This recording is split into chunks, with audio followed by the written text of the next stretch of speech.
कधी असा विचार केलाय का आपण की म्हणजे आपण एखाद्या प्रवासाला निघतोय आणि बॅग भरताना आपण त्यात फक्त आपले कपडे नाही ठेवत.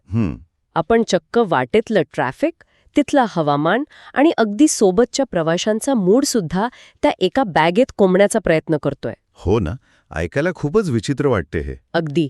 कारण यातलं काहीही आपल्या हातात नसतं, पण तरीही आपण ते नियंत्रित करण्याचा अट्टाहास करतोच. नक्कीच, आपण सगळेच हे करतो.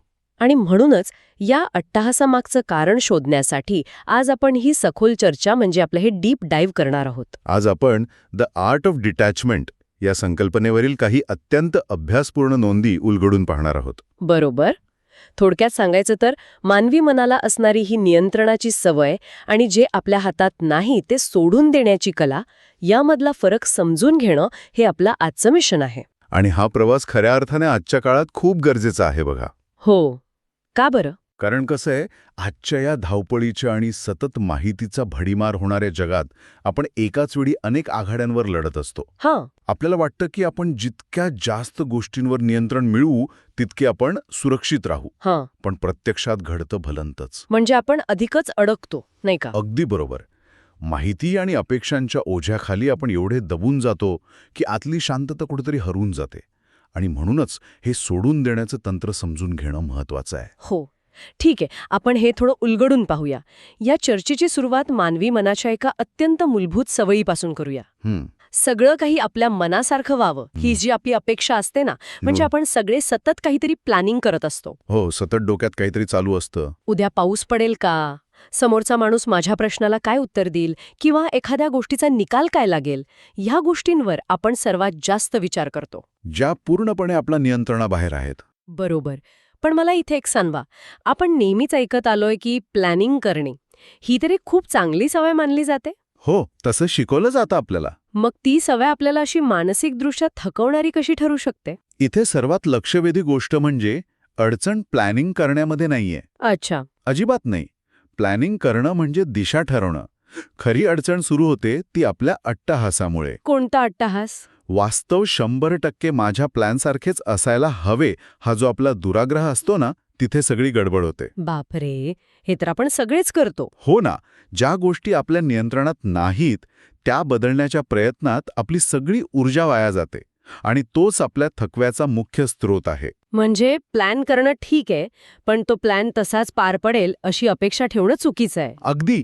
आता ही नियंत्रणाची सवय प्रत्यक्ष जीवनात कशी काम करते हे समजून घेण्यासाठी आपण एका व्यावहारिक उदाहरणाकडे वळूया. नक्कीच. म्हणजे मुलाखतीचं अत्यंत चपखल उदाहरण दिलं आहे. हो, ते इंटरव्ह्यूचं उदाहरण.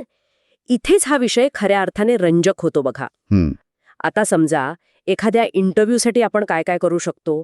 आपण विषयाचा सखोल अभ्यास करू शकतो. बरोबर. प्रश्नांची तयारी करू शकतो. हो, छान कपडे इस्त्री करून ठेवू शकतो. आपला आत्मविश्वास आणि दृष्टिकोन सकारात्मक ठेवू शकतो. हे सगळं आपल्या नियंत्रणात आहे. 100% आपल्या हातात आहे. पण मुलाखत घेणाऱ्या पॅनलचा आजचा मूड कसा असेल ते आपल्याला कसं माहिती असणार? तेच ना. ते कोणते प्रश्न अचानक विचारतील किंवा आपले स्पर्धक किती ताकदवान आहेत यावर आपलं कोणतंही नियंत्रण नसतं. अजिबात नसतं. आणि इथेच सगळा गोंधळ सुरू होतो. हो, कारण जेव्हा कोणी असं म्हणतं की मला ही नोकरी मिळालीच पाहिजे, काहीही करून मला सिलेक्ट व्हायचंच आहे, तेव्हा तो अट्टाहास धरून ती व्यक्ती स्वतःभोवती तणावाचे एक अतिशय घट्ट जाळं विणत असते. नक्कीच. जर आपण याचा मोठ्या चित्राशी संबंध जोडला ना, तर लक्षात येईल की आपण अशा एका परिणामावर आपली शांती अवलंबून ठेवतोय जो परिणाम आपल्या हातातच नाहीये. आपण आपला रिमोट कंट्रोल दुसऱ्यांच्या हातात देतोय. एक्झॅक्टली.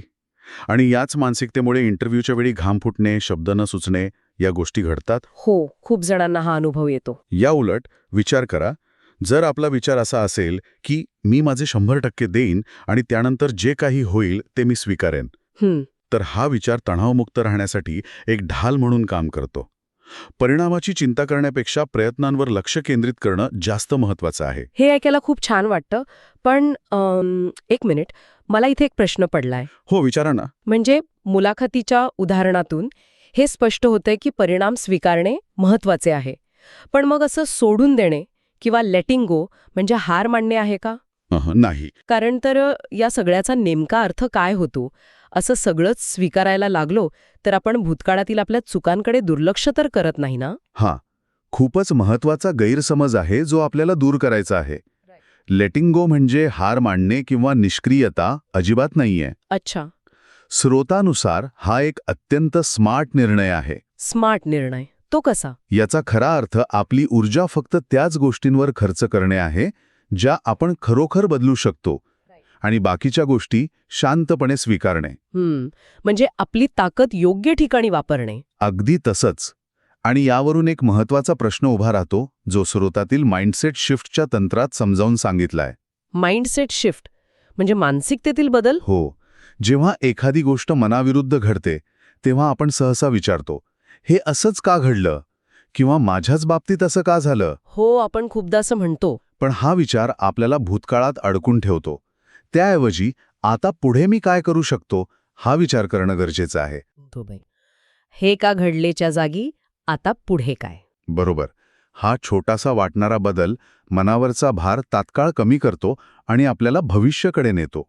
हे खूपच प्रॅक्टिकल वाटते. म्हणजे भूतकाळात अडकून न राहता पुढे बघायला शिकणं. नक्कीच. आतापर्यंत आपण नियंत्रणाची समस्या आणि स्वीकाराची मानसिकता समजून घेतली. आता हे दैनंदिन जीवनात कसं अंमलात आणायचं? त्यासाठी एक खूप छान सराव आहे. हो, मी वाचलंय त्याबद्दल. एका ठोस आणि व्यावहारिक पद्धतीकडे आपण आता वळूया. स्रोतामध्ये दिलेल्या एका अत्यंत सोप्या पण प्रभावी सरावावर इथे भर दिलाय. हो, तो 2 कॉलमचा सराव. हो, हा सराव खूपच भारी आहे. एका कागदावर 2 कॉलम तयार करायचे. कॉलम 1 मध्ये लिहायचं, ज्या गोष्टी माझ्या नियंत्रणात आहेत, जसं की माझे प्रयत्न, माझी तयारी, बरोबर. आणि कॉलम 2 मध्ये ज्या गोष्टी माझ्या नियंत्रणाबाहेर आहेत, जसं की इतर लोक, परिस्थिती किंवा अंतिम निकाल. अगदी बरोबर. हा सराव दिसायला जितका सोपा आहे ना, तितकाच तो मानसिक पातळीवर अत्यंत खोलवर परिणाम करतो. तुला एक विलक्षण स्पष्टता मिळते. मला वाटतं की आपल्यापैकी बहुतेकांचा कॉलम 2 हा इतर लोकांच्या वागण्यानेच भरलेला असतो. हो ना, आपण नेहमी दुसऱ्यांनी कसं वागावं याचाच विचार करत असतो. आणि मग आपण तीच गोष्ट कंट्रोल करण्याचा प्रयत्न करतो जी आपल्या हातात नाहीये. अगदी तेच. आणि म्हणूनच हा सराव महत्वाचा आहे. फक्त कॉलम 1 वर आपली ऊर्जा केंद्रित करण्याचा एक ठाम निर्णय घेणं. हा छोटासा वाटणारा सराव संपूर्ण जीवन आणि विचार करण्याची पद्धत बदलू शकतो. म्हणजे आपण आपली ऊर्जा विखरुण्याऐवजी एकाच ठिकाणी फोकस करतो. बरोबर. हे लेझरसारखं काम करतं. जेव्हा तुम्ही फक्त स्वतःच्या प्रयत्नांवर लक्ष केंद्रित करता तेव्हा तुमची कार्यक्षमता कैक पटींनी वाढते. खरंच आजच्या या सखोल विश्लेषणातून आपण खूप काही शिकलो. जर या संपूर्ण स्रोतांमधील मुख्य सारांश एकत्र करायचा झाला तर तो असा असेल की सर्व काही नियंत्रित करण्याचा अट्टाहास आपल्याला फक्त थकवतो. नक्कीच थकवतो. जेव्हा आपण आपल्या नियंत्रणाबाहेरील गोष्टी सोडून द्यायला शिकतो तेव्हाच मन खऱ्या अर्थाने हलके होते. जिथे नियंत्रण संपते तिथेच शांतता सुरू होते. हा विचार इथे खऱ्या अर्थाने अधोरेखित होतो. अगदी 100% खरं आहे. हो, आणि आता या चर्चेचा समारोप करताना आपण ऐकणाऱ्यांना विचार करण्यासाठी एक नवा पण स्रोतावरच आधारित असा विचार देऊया. नक्कीच सांगा. आपण आज शिकलो की इतर लोक काय निर्णय घेतात आणि परिस्थिती कशी असते यावर आपले नियंत्रण नसते. आपण फक्त कॉलम 1 वर लक्ष दिलं पाहिजे. पण तरीही आजच्या जगात आपले यश हे बऱ्याचदा याच इतर लोकांच्या निर्णयांवर मोजले जाते. म्हणजे जसं की इंटरव्ह्यूचा निकाल? अगदी तेच.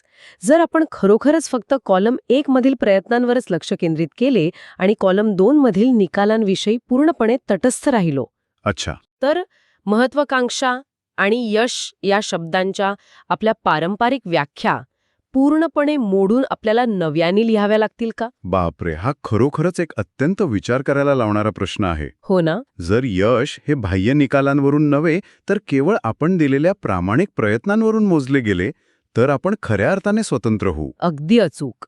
तर याच एका नव्या आणि विचार करायला लावणाऱ्या प्रश्नासोबत आपण आजची ही चर्चा येथेच थांबूया. नक्कीच. पुन्हा भेटूया अशाच एका नव्या विषयासोबत. तोपर्यंत तुमचे प्रयत्न कॉलम 1 मध्ये ठेवा आणि कॉलम 2 ची चिंता सोडून द्या.